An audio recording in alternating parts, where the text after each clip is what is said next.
the SRL on the NFL. Previews, predictions, and analysis covering every storyline in football every week. The SRL on the NFL.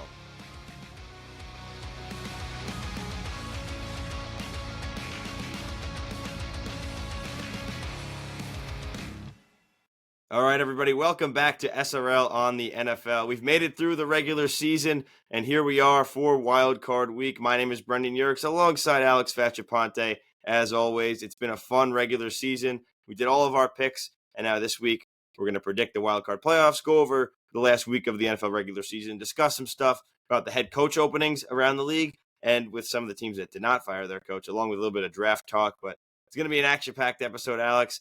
What a season it's been, and I think we're both fired up for the playoffs to start. I mean, this is shaping up to be an insane playoffs. I, again, was really impressed with our regular season picks. We both did really well, and of course, we tied. Yeah, we tied. Of course. After all that, we're a little bit. I went 9-7, and he went 11-5. So we were close. He got the two that he needed to tie me, and we both finished the year with an identical 177-95 record. I don't know how that's even possible, but here we are. I guess two great minds think alike. As they say. Oh yeah, naturally, yeah. Right. So it's action-packed week. Obviously, we said week 18 is always very hard to predict, but we're going to run through those games quickly. We'll talk about the ones that matter, obviously a little bit more than the ones that didn't. Just kind of mention what happened. Before we do that, make sure to check us out on social media at srl.media. That's on Instagram and TikTok. And this podcast you can find under SRL Media on Apple Podcasts, Spotify, and YouTube for the video version. All right, starting out with the Saturday games, we had the AFC North, both those games that day. The Ravens and the Browns went head-to-head. If the Ravens won, they would get the 3 seed and win the AFC North once again. And they took care of business, 35-10. I don't think anybody expected anything else. And the Ravens now control the 3 seed in the AFC. The other game, the Steelers and the Bengals. The Bengals needed to win to stay alive in the playoff race. They needed some help too, but they played the day before, and they got it done 19-17. This was a game that they had a lot of chances to put away earlier, score a lot of touchdowns, but they were stuffed by the good Steelers defense. They had to settle for a lot of field goals. Steelers had a chance at the end, unable to pull it out. So the Bengals defense actually had a pretty good game, holding the Steelers to 17 points. So they kind of figured it out by the stretch. It's a shame they won't be in the playoffs because they were the hottest team in football. They won 4 or 5 in a row. I think they won 5 in a row to close out the season and give themselves even a chance. But that poor start really set them back. But I think there's some optimism going into the next year that you still have Joe Burrow, you still have Jamar Chase, that another good draft and free agency can build that team back to being a playoff contender. I have a random point to make here. Shout out everyone who says week 1 doesn't matter, because the Bengals lost to the Patriots week 1, and that is detrimental to both teams in this scenario. The Bengals don't make the playoffs, and the Patriots now don't have the first overall pick. So it's crazy. Everyone says, oh, well, it's the first game. It doesn't matter. It clearly matters, and it mattered here. So I don't know. I just wanted to bring that up. I just thought that was random. Yeah, that's a good point, because I think in football, every game matters more than every other sport.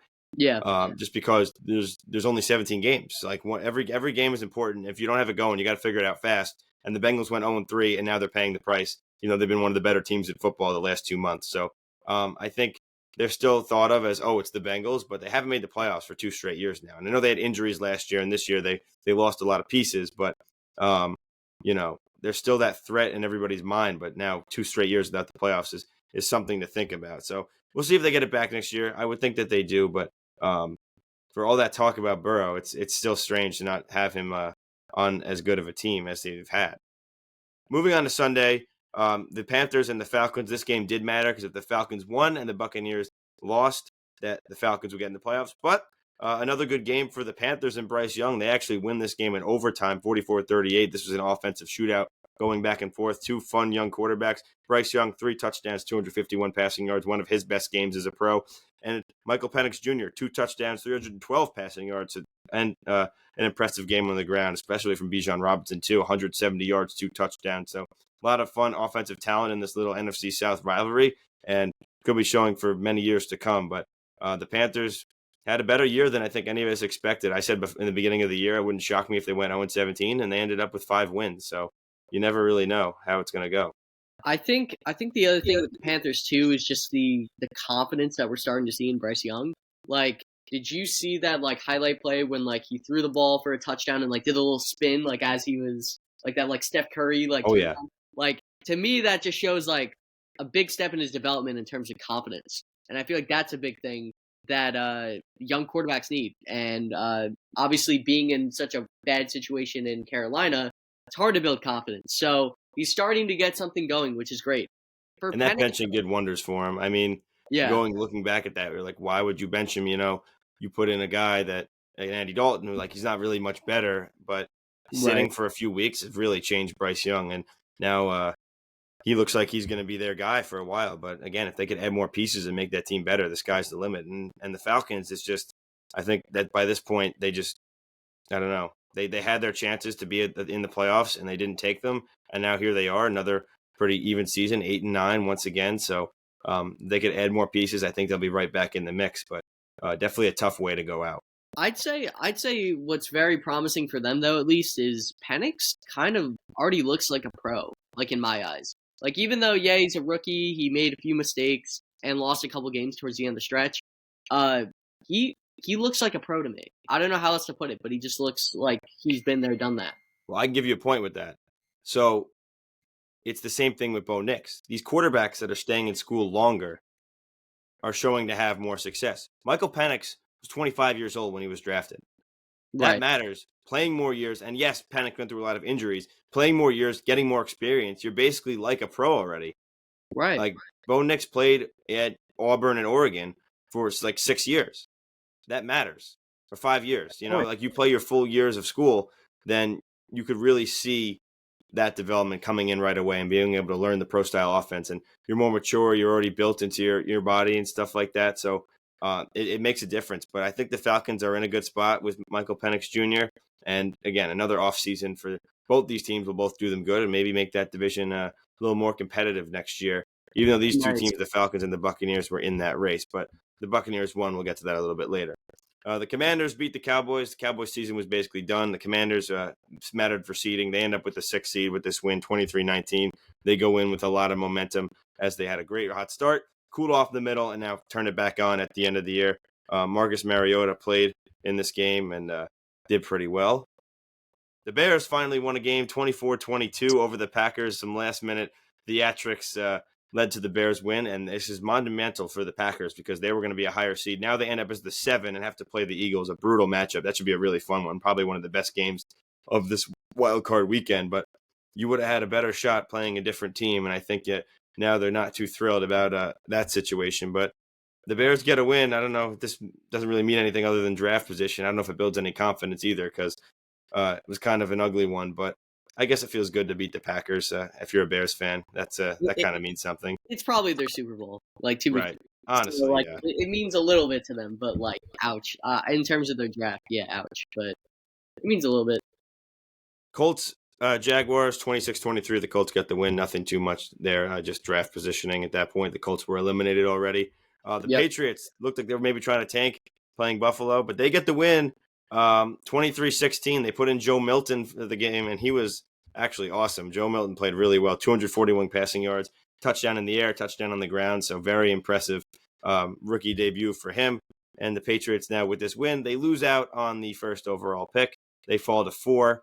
Actually, no, they fall to 3, I believe. They're number 3, I think. Oh, they're 4. The Giants are 3. Yeah, Giants are three. So they fall 3 spots, but and they also fire their coach. So interesting day. Actually, an hour after the game, I saw Gerard Yeah, Mayo was fired, and yeah, that was like, really, that's fast. That's real fast. yeah, efficient. But yeah, Joe Milton looked really good. If I'm a team in the draft right now and I'm looking for a quarterback, I would, especially if you're not up at the top of the draft, I would be interested in sending a 5th or a 6th New England's way for Joe Milton's services because they obviously love Drake May, and I mean yeah, like again he's a very raw player. There's probably going to be a lot of mistakes there, but I like the upside. He He kind of had looks a like his cannon. own Cam Newton. Like I don't know how else to put it, but yeah, he is a He can cannon. throw the ball 80 yards down the field. Yeah, You saw what he did at Tennessee. That's a very quarterback friendly offense there, and he gets drafted middle of the pack, and goes to a team where they drafted another quarterback, so it's kind of a tough situation. But getting that one game and showing out could mean something for his future. If Drake may take that next step, I would definitely see that he probably gets traded somewhere, because you're not going to keep two young quarterbacks that are both valuable. But Right. yeah, if somebody could develop him similar to Josh Allen, then you never know what could happen. But a good game for him. Patriots then fall in the draft, but they weren't drafting a quarterback anyways. They could have got a good haul Right. though. Still in play probably to get Travis Hunter, who I think was rumored to go there anyways. Hmm. Giants and Eagles. 2013 Eagles get the win. Giants now get the third pick, like we mentioned. Drew Lock goes back down to earth with this one. They lose. That's all that mattered for Needed them. that. The Yep. Eagles, I think they had the 2 seed locked up already. Pretty much. Yep. And they probably expected to beat the Giants anyway. Saquon sits out, does not go for the rushing record, but still ends the year with 2,000 yards on the ground. And they go into the playoffs rolling, the exact opposite of last year, as we've been talking about. Yep. Buccaneers and Saints, this was awesome watching this. Mike Evans gets his 1,000 yards at the end of the game. They get the ball back. They already have it won. They already have clinched their division title and home playoff spot with the Falcons lost, but they needed to basically win anyway, just to, you feel better about it if you win, especially playing a Saints team. But the Saints had the lead in the beginning, and at that point, the Panthers were still up. So you're like, oh, we're getting a little lucky if the Saints somehow beat us. But the Bucs pulled Right. through. The offense woke up in the second half, and then Bucky Irving ran in for the touchdown. And then with getting the ball back at 40 seconds, you thought, oh, Mike Evans not going to get the record. They're going to try and force feed him, though. He gets it, gets 9 yards, goes crazy, then he runs off the field, and the fans are going ballistic there. So that was awesome. 11 straight 1,000-yard seasons for Mike Evans. This man is just the definition of consistency, one of the best wide receivers and most, I think, underrated, underappreciated wide receivers of this era, to be able to be that good for that long. Yeah. So respect to him. That was pretty awesome to watch. That was sick to see, and I think it's just a testament of how much he's respected in that building. They're like, yeah, we need to get Evans the ball here. I don't care the time, get him that 1,000 yards. Right. It was cool to see. Like, as a fan too, I was really pulling for him to get the ball there, and happy to see it. I think we all were, except the Saints fans. Yeah. But shout out Baker Mayfield as well. He wills this team to the playoffs and a division title for the second straight year. So he's done nothing but good things since going over to Tampa Bay. And he's really become like a fan favorite over there too as the quarterback. So that's awesome for them.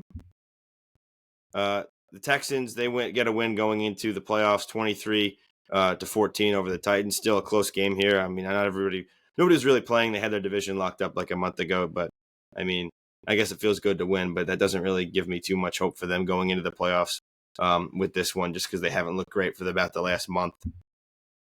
Cardinals and 49ers, 47-24 was the final score of this one. The Cardinals, big offensive performance in this last game. 24 points still for the 49ers, but this game was meaningless. The 49ers were eliminated the week before, the Cardinals 2 weeks before that. So just some divisional pride. But the Cardinals, I think you could say this is a successful year. Absolutely. Not making the playoffs when they were in it, and they kind of fell off a little bit. And I've seen some rumors that maybe Kyler Murray isn't the guy, but I still think that you have a solid team in place. I would be on the train to keep Kyler Murray, honestly.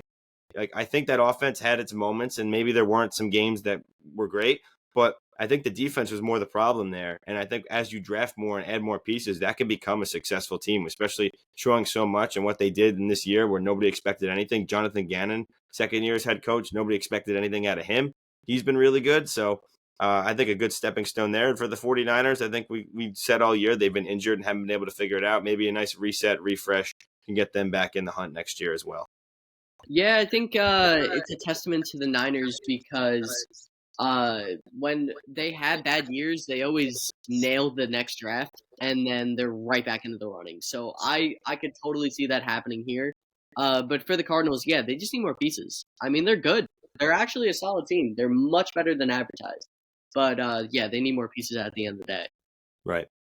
All right, Broncos beat the Chiefs 38-0. We were both on the Chiefs to still win this game and become the first team to win, go 16-1 in NFL history. But Carson Wentz, nothing really doing there. Bo Nix, really good game, 4 touchdowns, over 300 yards.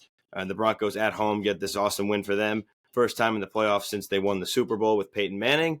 Wow. So that drought is over, even though it's half of the Jets drought, so it's not really that long in my world. But they get a win. That's awesome for them. Bo Nix with a great rookie year, and now they get to be the 7th seed and avoided the inevitable choke. And that would have been losing the last 3 games and then having this game then lead to the Jets having to win, which they did, which we'll talk about in a minute, then to having the Bengals win, and that would have been a whole nightmare if they somehow missed. But they get in. Sean Payton gets them a chance to go and play Buffalo, where you never know what could really happen, even though they're not really favored to win. But I don't think they were really that much in the playoff race in the beginning of the year, and they kind of surprised some people. So you never really know what's going to happen there. But then again, maybe the Chiefs didn't really want to win and didn't want to see the Bengals make the playoffs because they would have been a pain to play against. That's also something that's been discussed at times. I don't know if I believe that because I don't think a team is going to throw a game, especially a guy like Wentz who would want to go out and, prove something. Wentz was trying, but do you think the Chiefs want to somehow, in some way, see the hottest team right now in the Bengals? I don't think the only team to beat them, well, I guess aside from the Brady Patriots, but the only team to really beat them in the playoffs and since Tom Brady. Yeah. Tom Brady been the only guy to beat the Chiefs in the playoffs other than Joe Burrow that one time? Yeah. So.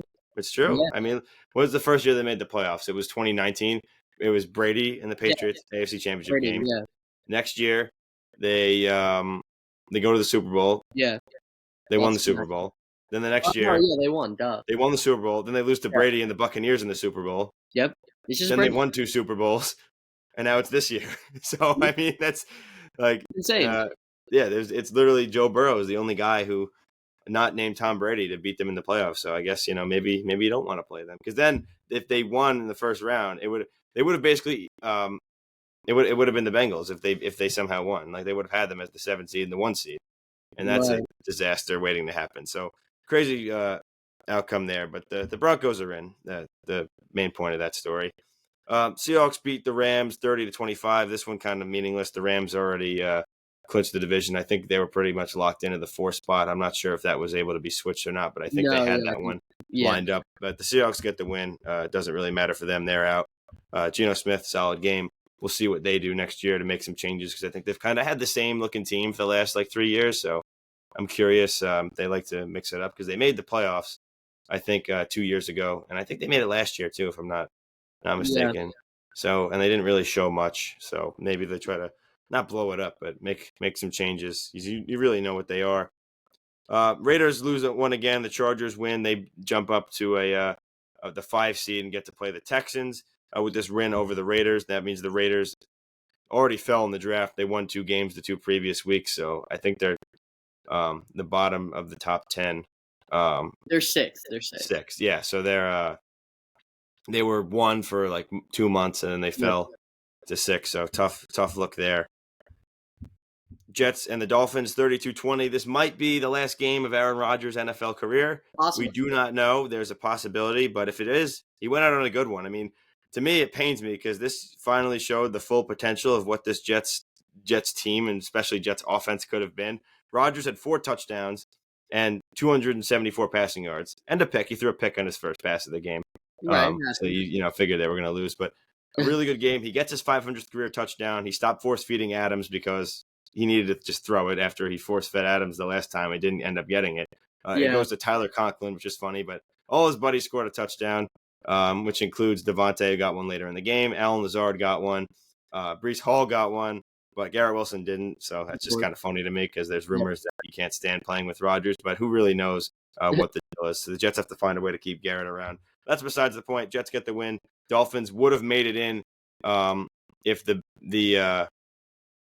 Chiefs won, then they won. So this game did have implications, but the Chiefs didn't win, so it didn't matter. And the Jets beat them anyway. So the Bengals would have made it, basically, if the Chiefs won that game. So the Jets thing, I think, was the hardest one because, I mean, you can never trust the Jets. But it happened. The Dolphins, Snoop Huntley didn't really look great. HM was okay. I think they were just checked out. It seemed like the Jets just had everything on them at this game. Even though they had a chance for the playoffs. Some weird stuff with Tyreek Hill after the game too. He said he might want to leave. He's done. Yeah. I don't know if I buy that, but the Jets have their best game of the season now the season's let me ask over. you this. So you say, I don't know, what he's thinking with that. Did you see his Twitter profile by any chance? Yes. Oh my God, it was awesome. So you saw the AB picture of Yes. Yeah, okay. All right. The Jets drive all these wide receivers crazy. So in my opinion, I think he's out of there. You don't just do that. You don't say all that stuff and then change your profile to that? I don't know. To me, in my opinion, I think he's out of there. I don't know if that means because I remember earlier on in his career, he mentioned after Miami, he just wanted to retire because he wanted to retire at a young age, he mentioned, or he really just wants like a fresh start somewhere else. I think he wants out of there. You don't just say all that stuff. I think so. I saw they had productive conversations, but I think they trade him. I mean, yeah, some other team would definitely want Tyreek Hill services. And if Sure. you're the Dolphins, you've had him for what, 3 years now, and you've made the playoffs one time. Yeah, yeah. But I mean, he's for the most part, besides this year, because Tua has been injured, he's been really good for them. He's been their offense, but Yeah, they also had to very much handicap their defense by keeping him at the contract and other guys that they have. So you might be able to build a better defense that gives you a more well-rounded team because they've always been a very flashy team, just offensive. So we'll see. I mean, I think obviously losing him is worse than keeping him, but that's just another way to look at it. But this game, nothing going. It was all Jets this game, but again, didn't really matter because it was the end of the season. of course. And the last game, the one we were all waiting for, that was supposed to be a super great game. The Lions win the 1 seed and the NFC North with the 31-9 stomping of the Minnesota Vikings. This is the Vikings' worst game of the season by far. Darnold's worst game of the season. Some said he even reverted back to Jets form, which was kind of funny. But Jahmyr Gibbs went crazy in this game. 3 touchdowns on the ground, 139 yards. I think he had 4. I think he had 1 in the air too. So he was everywhere. Goff's was okay, but it was really the Jahmyr Gibbs show. But I think the story of the game is less on the Lions offense, but more on their defense shutting out the Vikings offense, who seemingly had chances to score first and goal multiple times throughout the game where they got stuffed like 2 or 3 times they didn't get in. Remember, they could have kicked the field goal. Sometimes they did. Then they missed the field goal. And I think, as I was saying to you before the show, I think the Vikings play calling very much scares me based on the way they handled those chances. They passed seemingly every single time. Now, yes, your passing offense is what you got you to this position. Correct. Throwing it to Justin Jefferson and Jordan Addison. But you still have Aaron Jones, who's been good. And I'm not saying run it every time. But when you get into a first and goal situation, maybe on first or second down, try a run play because you're only 2 or 3 yards out, seemingly. Yeah. Try a run play. Try and bang it in. If you don't get it in, then you're closer.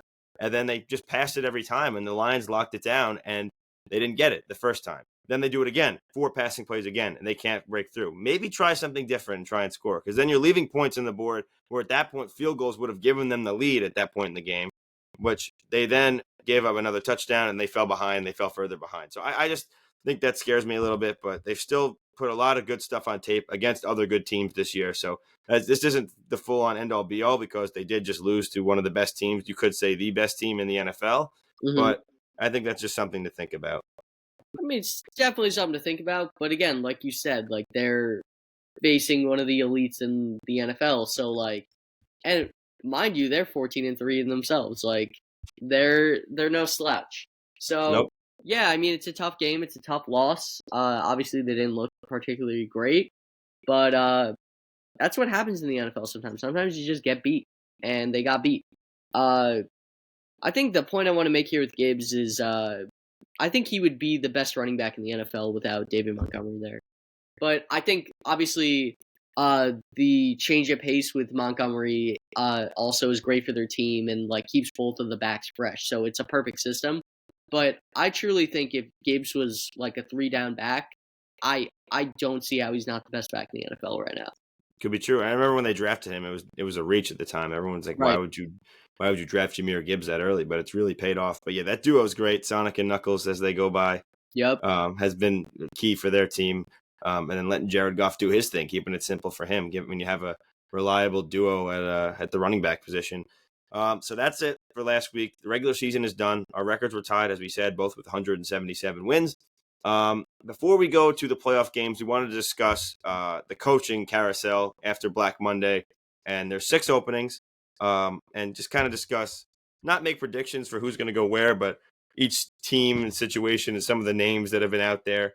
And I think we should start with the Jets because theirs was first. They fired their coach, I think, was it week 5 or 6 when they got rid of Robert Saleh. So they gave Jeff Ulbrich a shot, but we knew after 2 or 3 weeks that he wasn't going to really get a chance to stay with how the team looked. And they've already casted a very wide net of candidates that they want from many different people, including their number one and most people's number one this year, Mike Vrabel, to names that I saw yesterday like Matt Nagy and Arthur Smith requested to be interviewed, which made me very unhappy.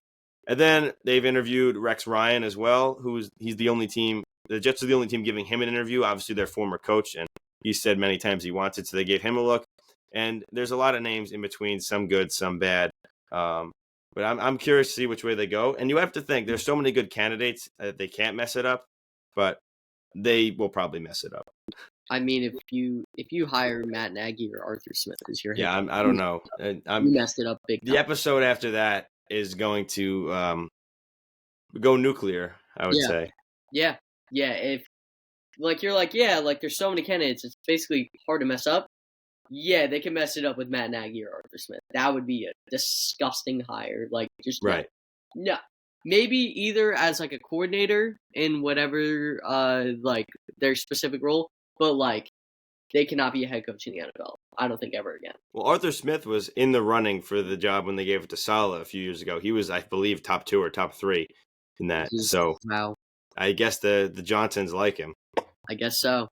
But I can't see how you look at what he did in Atlanta, and now the Steelers' offense has been, better, but like,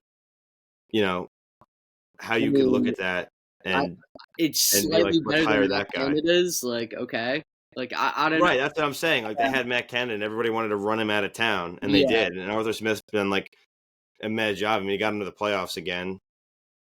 But it wasn't their offense that got him there. Right. So that's what I'm saying. You can't look at that.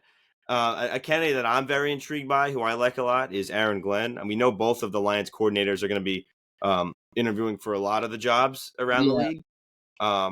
I think Glenn is a very possible fit for the Jets. He played there a long time ago. I also know he's rumored to the Saints a lot. I believe he played there as well. So I think those two are a lot to watch for him.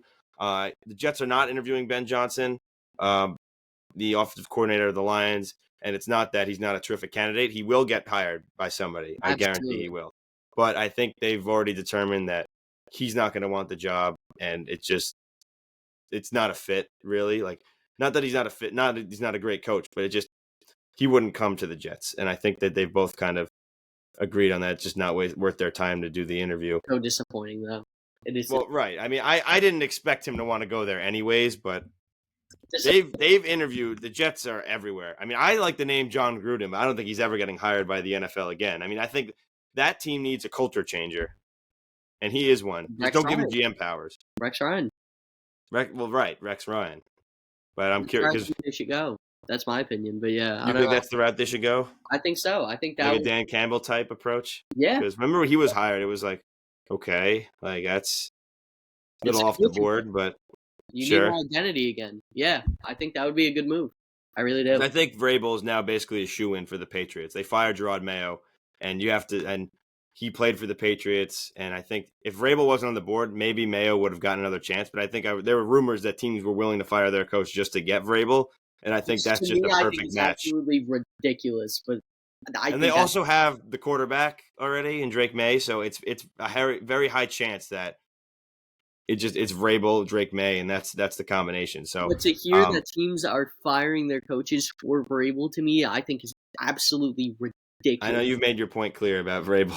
I don't see it. I don't see it. Listen, like, to put in perspective, I think it would be more worthy to fire your current coach to try to get Ben Johnson over Mike Vrabel. Like, that's I look at upside when I'm looking at hires, and to me, there's just not crazy upside there. I think it depends on the team with upside, because if you're a team like the Patriots, when you know Mike Vrabel, it's like, okay, we like him, we know what he does, and we think like the Patriots are an organization that can look at that and be like, we trust this process, that what he's put on tape. Where teams with potential, if you're the Jets, you need an established guy, because you can't look at potential and be like, oh, look at what he can be. How many coaches have they hired? Look at what he can be. Look at this guy's defense. Look at how good he's made this team. Mm-hmm. And it's never worked out. Where some teams can take that risk, but I don't know. Like a team like the Bears, I think Ben Johnson would be a fit there. Caleb Williams and oh my gosh, some good wide receivers. But that's in division, so I'm curious to see how that would work. It's happened before, so it's not I mean, crazy. I'm sorry if I'm an OC and I get offered head coaching job, I'm taking it every time. Right. That's just a better. It's a better job. It's way more money. Yeah, it's better. You And take I a think the Bears and the Jets are also comparable in the way that those are just massive fan bases and big name teams that have struggled for basically forever. Mhm. That if you're like the guy who gets it right there, similar to the Lions too, like if you're the guy that gets it right there, like you will be loved forever. Yeah.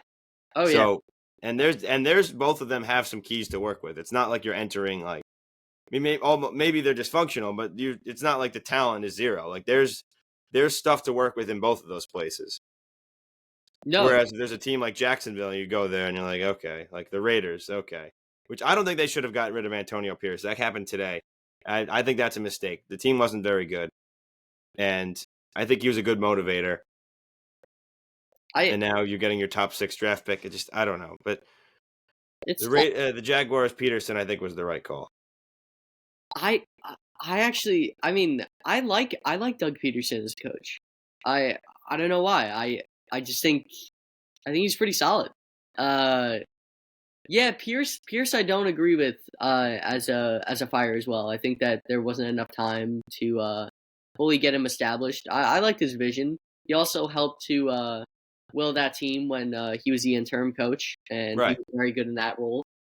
So I would have kept him around at least for another year. Now, if he wasn't improving after next year, then yeah, I'd get rid of him. Fine, yeah. But yeah, I think he deserved one more year, personally. And with the Jags and Peterson, like I like Peterson too, but I think really I think they should have fired the GM and the coach and just started over. But I mean, if Sure. I were to keep either of them, I would have kept Peterson over Trent Baalake. Yeah, Doesn't really make sense to me, but that's the route they went, and I'm sure like it'll be more of the same for the new coach. Like, and maybe for the Raiders too, if they don't get good guys in the draft, it's gonna be the same thing. You're gonna have a new coach and another bad team, and what do you expect? right. Teams are just getting firing happy more than ever in this league, and it's continuing to happen. And the last one we didn't touch on yet was the Saints. I think Aaron Glenn is probably going to end up going there, but again, similar situation. I don't really know what there is to work with.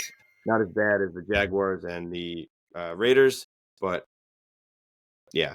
I mean, yeah, but like the Saints are just a whatever team. It just doesn't thread the needle much. Like it's not a an attractive job by any means.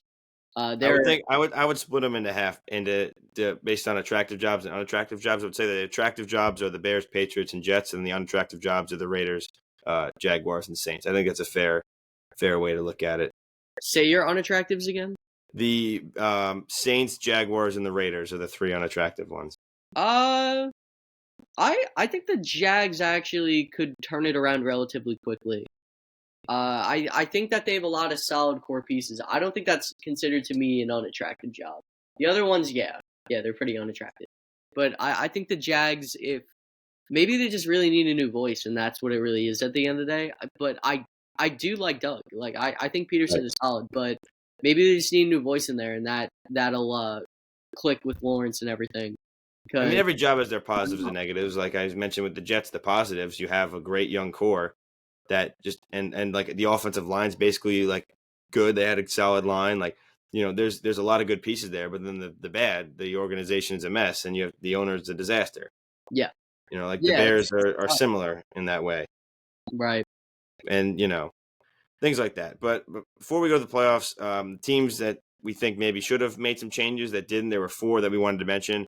First, the Cowboys. They keep Mike McCarthy around. I think they're just stuck in neutral, and I think they're just stuck with the players that they have, and he's not going to elevate the team anymore. Not a bad coach, but what are you going to get out of that? I think even if they were fully healthy, he doesn't get him over the hump. Uh, but yeah, I think that would have been his time personally, but I don't know. I guess And I'm curious about the Giants, what you think there, because I could have seen why they got rid of either of those guys there, the GM and the coach. But so the I way I look at it is that yeah, they never got their own quarterback. yeah. And I think that's the only redeeming quality. Now, this is the make or break year for them for sure. No, I fully agree with you. That's where I'm at personally. I just think well, they didn't get a chance to develop their own guy. Now, it's going to be tough in this current draft to see if they are even able to get a quarterback. I mean, they could easily trade up because they now have 3, so that makes it a lot easier than where they were. But I don't know. I don't know. But I do think though that Schoen and Dable deserve one more year. I again want Dable to have his own quarterback. Schoen, yeah, both of them should get their Right. guy that they like. It And stinks what's tough is that this year's draft isn't great for quarterbacks, it's not. but they're gonna have to get one because if they don't, then they're gone anyways. You have to just take the chance and like try and work with one of them. My issue is though if Shador and what do you call it? Why am I blanking right now? Who's the other guy? Cam Ward. Yeah, if Shador and Cam Ward are both gone, 1-2, like Well, think about this. then you could do The Hunter. Giants loved J.J. McCarthy, and his names have come up a lot in trade He's not rumors. worth the 3rd overall pick. I'll tell you that for sure. No, not worth a 3rd overall pick. Okay. But it's a possibility that they could trade for him if the Vikings want to keep Darnold. I know a lot of teams have been linked to McCarthy because you can't second. you either pay Darnold or keep McCarthy, and I think that the Giants would be a viable option because they liked him last year. I throw him a 2nd round pick. I throw him. I don't know. I think you have to give more. I'm not throwing them a 1st round pick. I don't care what. You got to give something compare. I mean, he was drafted 10th overall. He's shown me nothing. That's true. He's shown me nothing on the NFL level. I can't warrant more than.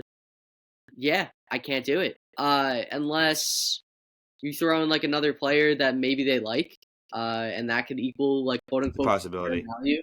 But and again, the Giants are desperate. So but then again, if you like J.J. McCarthy more than you like any of the quarterbacks in this draft, then you could do that. Maybe it's worth it. It's just not a 1st round. In my eyes, it's not worth a 1st round pick. Now, if you want to do a 2nd and a player, if you want to do 2 seconds even, I'm open to that. Just do not give him a 1st round pick. That's all I'm saying. Well, it's basically just like you're drafting him. It's like with the pick that you trade. Like it's just from a guy the year earlier.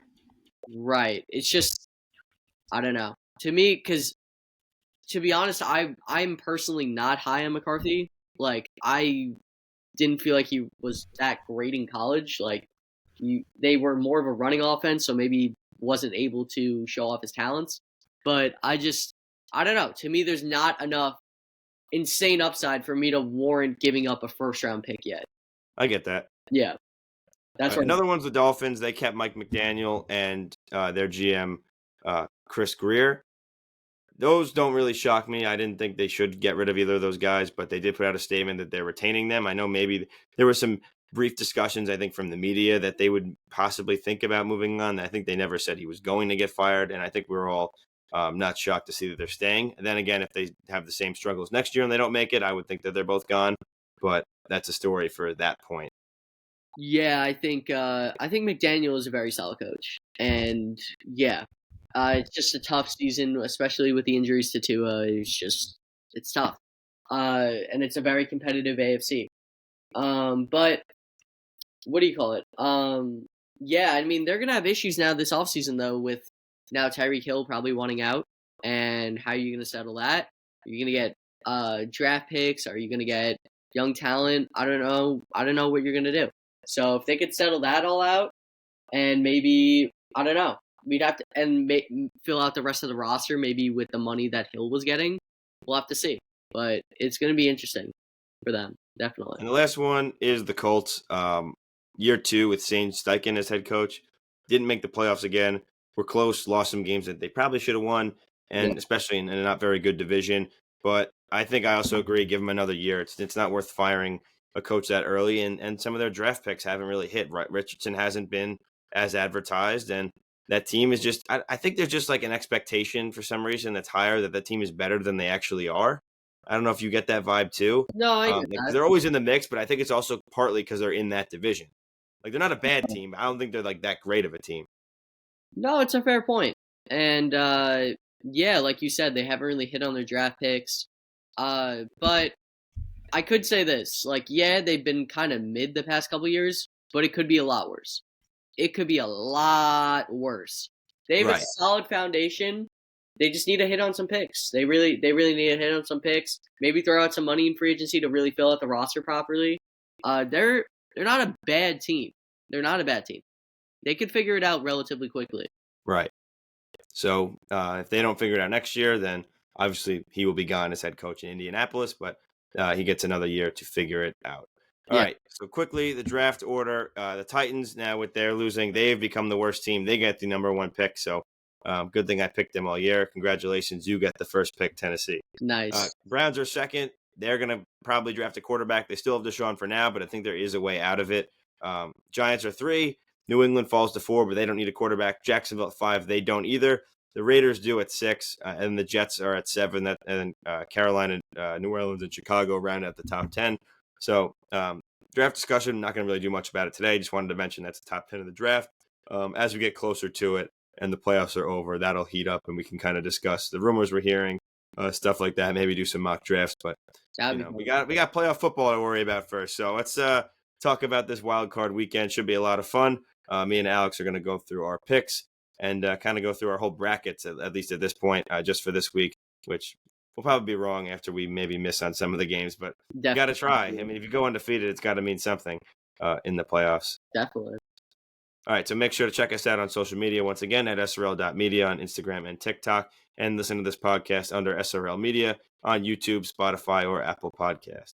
Starting out, we're going to go in order of the games.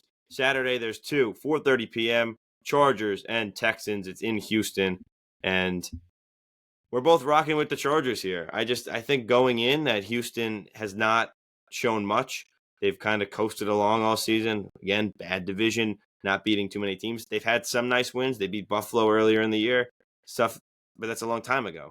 And I think that it's a what have you done for me now type of league that they've kind of just been stumbling to get to the finish line. And yes, they're a good enough team to be a playoff team. Yes, there's a lot of talent, but you look at the flip side, the Chargers have been battling all season. They've been kind of under the radar too, but they've been winning these games under the radar. Their defense has been really good, as we've talked about a lot. A lot of guys have stepped up. Jim Harbaugh, he's coached this team all the way here, a team that's had expectations the last few years, but didn't even make the playoffs except for one time because of coaching. And it's showing. Justin Herbert's being really good, and I'm rocking with the Chargers here.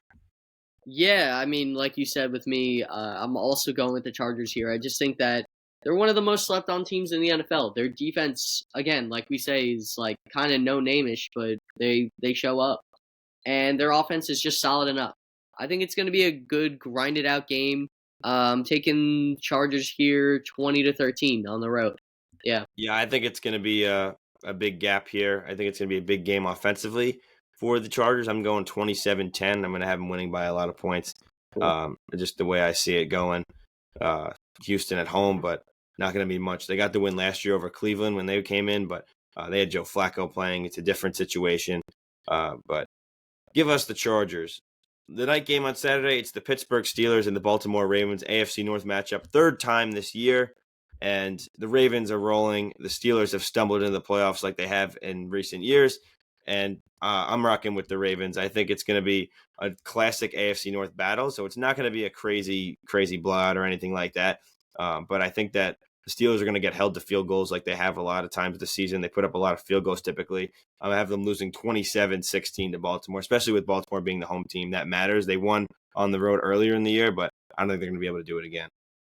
I'm going a little bit bigger in terms of a win here for the Ravens. Obviously, I love their chances. They're just a better team, fully on paper, and they kind of own the Steelers at this point. I got them 28-14.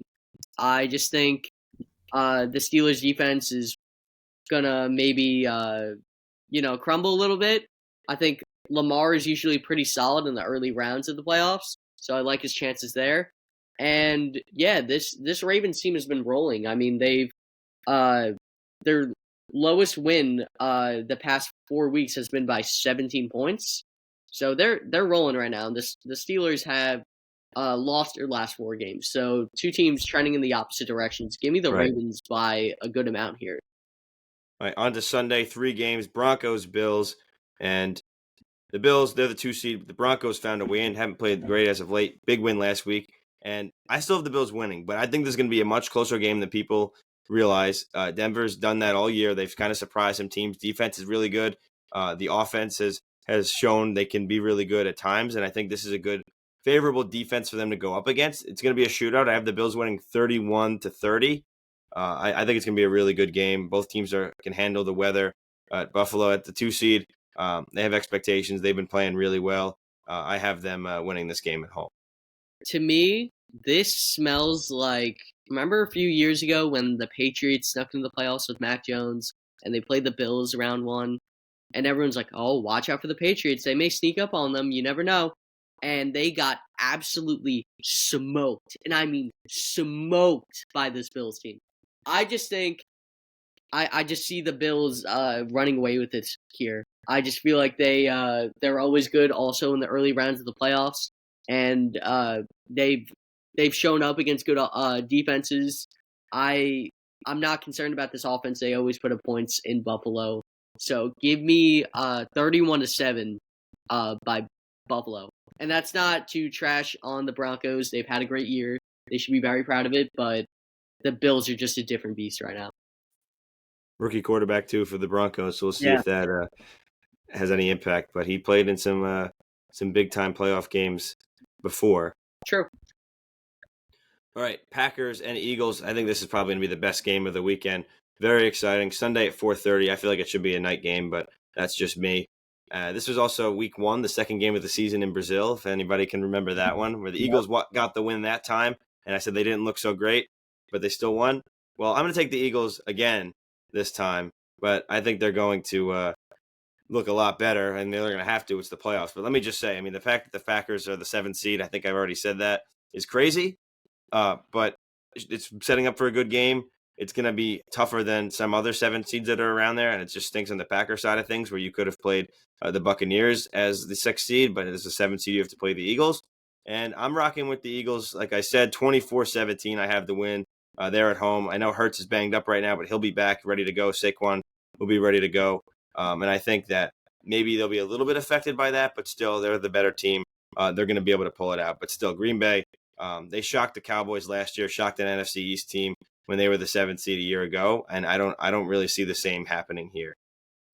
I was this close to picking the Packers. I actually This is going to be a really good game. I originally picked the Packers, and then I changed my mind back to the Eagles. And this is a tough game. Really is. I just think at this point though, the Eagles they've just been one of the hottest teams in ball right now, and it's tough to pick against that. And the Packers didn't look great against Chicago when they were not resting everyone. They were trying to play for positioning, and they didn't look good at all. So that's a serious concern there. And Jordan Love also had that injury type of thing. So I don't know if he's 100%. I mean, we don't know if Hurts is 100% either with that concussion. But he's questionable. There's injuries on both sides, especially at the quarterback position, which is concerning. But I think I'm gonna have to roll with the team that's just been better as of late. And but it's going to be a well-contested battle. I got 30-28 Eagles. And like you said, it's the recent body of work. The Eagles have been coming and rolling, and the Packers, when they're on, I love watching them play. They are really could compete with any team in the NFL, one of the best teams. If it's that Packers team, then I think their chances of winning are great. But they've also shown a lot of games where Love has struggled, the run game has struggled, and just something was off. And I feel like that was their whole season. Even when they were playing really well, something was off about their game. They were never 100% playing their best football, but when they are playing their best football, they're still a very fun team. But I think the Eagles have had everything clicking at the same time for more points in the season, especially in the later weeks, and they're at home. Going to the Lincoln in the playoffs is always a very tough thing to do. So, yeah, I think those reasons put me the Eagles over the top, but still, it should be the best game of the weekend. Should be a really fun game, I think. All right, Commanders and Buccaneers as the playoff game is crazy, but the Commanders surprised a lot of people this year. I think they're probably the most surprising team that is in the playoffs, maybe along with the Vikings, but they've both been really good. Yep. After watching the whole season, it's not surprising, but going into the year, I think if you said the Commanders and Vikings would both be in, it would be a little surprising. But Jaden Daniels has been great, and so have the Bucs. Baker Mayfield has been great too. But I'm going with the upset here with the Commanders to go in on the road and beat the Bucs. The Bucs were home last year winning their division. They were the 4 seed, and they upset the Eagles. And I think the Bucs have although winning their last 2 weeks, they've had their moments struggling as well too, where the Commanders have had to a little bit more pressure on them to fight through playing some better teams. And I think Jaden Daniels has looked like a pro and fought through those moments and kind of willed his team to that point. A lot of comeback games, and I'm rocking with the Commanders 20-18 here in a bit of a lower scoring type of game. I think this is going to be a really good game. I I'm also going with the Commanders here, though. I think they've felt more battle tested. I feel like that's probably the best way to put it. It's They are true. just their offense is just a well-oiled machine at this point. I love Daniels. My only concern for them, honestly, is just a rookie quarterback in the playoffs could always be concerning. But Jane Daniels doesn't look like a rookie quarterback, and they've looked amazing. I I got them also in the upset, 27-17 over the Bucks. Yeah, the only thing I have for the other way is the Bucks are more experienced. Yeah. They've been there before. A lot of those guys from the Super Bowl team and just others from around. But the Commanders have built a nice culture under Dan Quinn, and they've brought in a lot of guys that are experienced from other teams to Mhm. help build that foundation. So um, that's good, and it's a fun story watching them. You know, Terry McLaurin getting a chance to play with a great quarterback and to Finally. go off has really been a lot of fun. So it should be another good game. You know, all of them are going to be good games. I think it's a pretty good slate. Sometimes it's tough, but usually the divisional round's better. But a lot of good games in this one. And the last Definitely. one, the Monday night Vikings Rams. The Rams are the home team after winning the NFC West. Sorry, I sound like Mike Tyson there for a second. But the Vikes struggled last week. I said they struggled. I think they're going to make adjustments. And although I like the Rams and their experience, and especially with McVay at head coach, I think this is going to be a big game for Kevin O'Connell and the Vikings. The last time they made the playoffs, they had that tough loss to the Giants when they were at home. Now they're on the road. They crawl from being potential 1 seed to a 5 seed in a road game. Very tough situation. But after their worst game of the season last week, I think a good coach will get the team back on track. They're going on the road, but LA isn't really a crazy home environment with their fans. I think the Viking fans will travel and there will be a lot there, but I think that they're going to adjust to what they did wrong last week, find ways to be better, and then go into LA and make a statement and win this game and move on to the divisional. Yeah, I'm also going with the Vikings here. I think that they've just impressed me throughout this entire year. Every time I doubt them, they always prove me wrong. And yeah, I it's hard to pick against the Rams right now because McVay is great, and that offense is pretty good when it's clicking. But I don't know, this Vikings defense is just really good too, and their offense is just very solid and consistent. So give me the Vikings here, 20-13. It's gonna be a close one, but it's gonna be a little bit low scoring. Yeah, Right. 20-13. I got 26-21 for the Vikes. Their offense, their passing game, it's got to be better. It just has to be than it was against Detroit, and I think it will be. The LA is a good matchup for that to be able to get that going.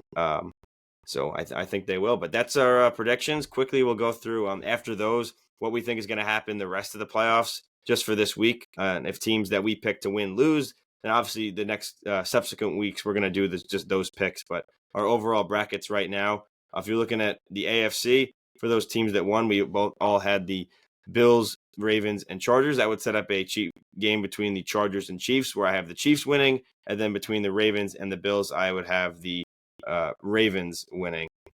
Wow. Wow. Um, yeah, in terms of the AFC, uh, yeah, I have, of course, the Chiefs, but then I got the Bills. I got the Bills. Uh, they they they they just look great. And Lamar's playoff struggles. I know Allen has some playoff struggles, but it feels like Allen just performs better in the playoffs. I think the Overall, Ravens are more complete this year, honestly. Like their receivers, this is the best they've been in years. Like Zay Flowers has really stepped it up. I know he had a tough AFC championship last year against the Chiefs, but I think this year he's been better, and just overall that team has been more consistent down the stretch. Like the Bills have had their better moments, and I think have been the better team at different points, especially early on. But I think the Ravens are just clicking right now. what about Zay's injury? What was up with that? Is he okay? Like, Yeah, I haven't seen much about it. Again, it's still early in the week. That's another thing we should probably note. we're making these predictions on Tuesday. The games don't start until Saturday, Yeah, so it's going to be tough. But I haven't heard anything, honestly. because when he left the game, it looked bad. It It did looked look bad. bad, and it sucks because they were just talking about how good he was on the broadcast too from watching it. Right. How good So he's been playing, and then bam, he hurt his knee right after. the uncertainty with that, plus it's at Buffalo, like if they were to match up. In this hypothetical, So that's why I'm rolling with Buffalo there. But right? that will be a crazy game if that ever happens.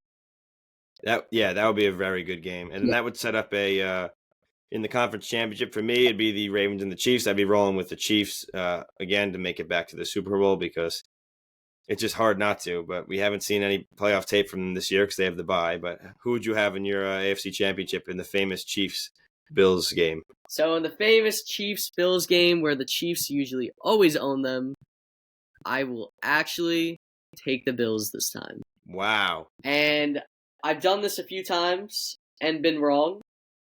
But something about this year just feels a little bit different.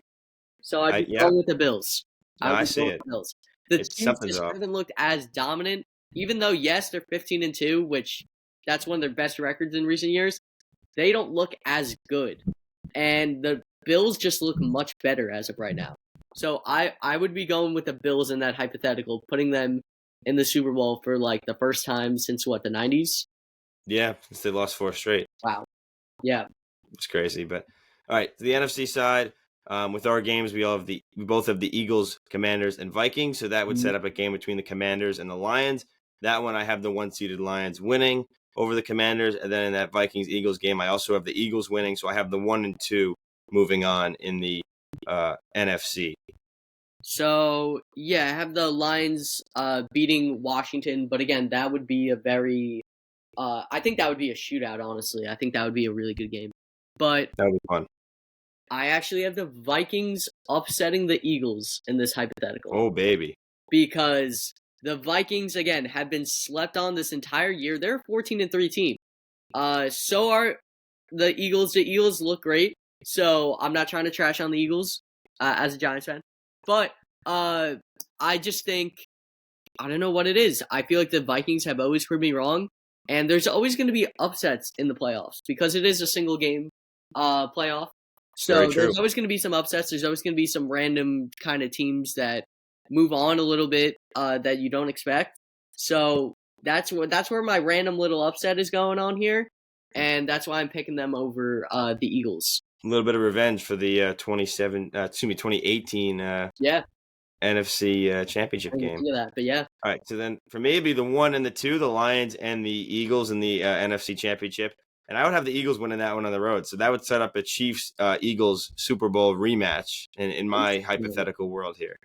So yeah, in my world, I have the Lions winning because I think the Vikings' insanity run would finally trickle out. This is just the big brother just saying like, listen, you're good, but like not yet. So you have America's Super Bowl pick, which is I have Lions. America's Super Bowl I think pick. majority of people are asking for that. Well, most people want it. Most people want it. So I want to see this. I think most people want to see this. So yeah, it would be intense. So who's winning that hypothetical Super Bowl in your bracket? The Buffalo Bills. Oh, nice. Are gonna be future Super Bowl champions this year. Lock it up. Place your bets right now. I think it's their time. I remember going into this year, especially you were not high on them at all.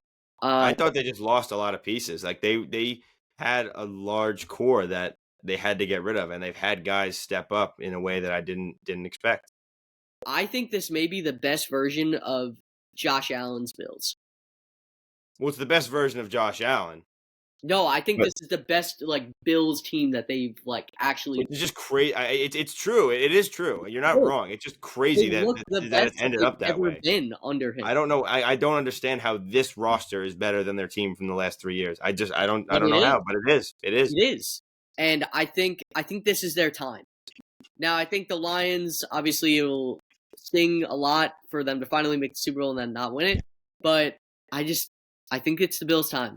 They've waited their turn per se, and they've been battle tested throughout the playoffs. They have a lot of experience, even though they haven't obviously made the Super Bowl. I think it's their time. That's why I'm going with them. Very well could be. In my hypothetical, well, America would lose either way if you ask Oh my pretty goodness. much anybody in a Horrible, Chiefs yeah. Eagles Super Bowl. But I will be expecting the Philadelphia Eagles to pull off the upset this time, get their revenge, and win the Interesting. Super Bowl. I love the way they've played the last few weeks. They seem like they haven't been stopped. The only time they've been stopped it was by Jaden Daniels' crazy comeback. But Jalen Hurts went down in that game and got injured. Jalen Hurts Right. got hurt. But I just think that Saquon Barkley, I mean, it's his second chance at the playoffs, but his first taste on like a true contending team. He's going to be hungry. Their wide receivers are great. Their defense is great. That I think just Saquon's going to run them to the Super Bowl. I really see that offense just being able to come through and in these big moments. They've been close before, as we know. Last year they didn't end the way they wanted it to. The year before that they lost in the Super Bowl to the Chiefs, that was a game they were winning in. I think they had a 10-point lead, if I'm not mistaken, Mm-hmm. and they were right there. They know what they have to do. It's a very similar team, and I think they're going to get that chance again because, again, nobody's really talking about them. You know, they're a great team, but they're not being talked about like the Lions have, the Vikings even have, the Chiefs. I think the Bills have kind of garnered more attention, but the Eagles are still one of the elite teams in the league. I would say probably the best team in the NFL the last 2 months that haven't been talked about. And I think that also adds to Philly. They have a chip on their shoulder. It happened the last time they won the Super Bowl. They were obviously more of an underdog at that point, but Mm-hmm. I'm going with the Eagles to win the Super Bowl this year. Interesting. We got some interesting picks. It's at least we have some differences. Our Yeah. picks this week were unplanned, the same 6 games, but Right. it's a lot of fun. But because we also picked the same upsets too. We didn't just pick all the top Right. teams, Yeah. so that's fun. But we tied for a reason, so we'll tie again no matter what Of happens. But course. Alex, it's another great episode, another fun season, and it should be hopefully an exciting playoffs. And to all the fans, appreciate you all for listening throughout the season and throughout the rest of the playoffs. Hope you enjoy this playoff weekend, and the rest of it should be a lot of fun. But again, make sure to check us out on social media, SRL.media on Instagram and TikTok, and to listen to this podcast on Apple Podcasts, Spotify, or YouTube under SRL Media. Once again, my name is Brendan Yerkes for Alex Vachapante. Thank you so much for tuning in to SRL on the NFL.